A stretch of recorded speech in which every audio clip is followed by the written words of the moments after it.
জনগণ গিয়া ক্যান্টনমেন্টের ইট খুঁজে নিয়ে আসবে। ইট ঠিক একটা ইট ক্যান্টনমেন্টে আস্থা থাকবে না, আপনি যাইকে রাখেন। ঠিক আপনি কারে ডরান? আপনি ভোট নেন। মিনিমাম 100 রিক্সাওয়ালার সাথে কথা বলেছি গতকাল পর্যন্ত, প্রত্যেকে বলে এই উপদেষ্টাদেরকে তারা বিশ্বাস করে না, কিন্তু ইনুস বেড়া ভালো।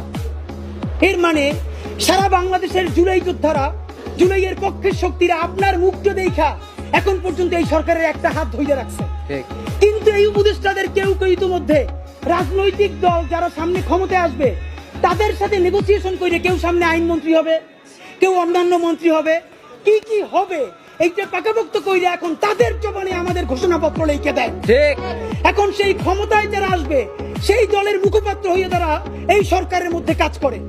প্রধান উপদেষ্টা, আপনার একটা কথা বলি, আমরা আগেও বলেছি এই সরকারের সকল উপদেষ্টার এক পা অন্য দেশে, বিপদ হইলে ভাইগে যাবে, কিন্তু আমরা দৃঢ়ভাবে বিশ্বাস করি আপনি ভাববেন না।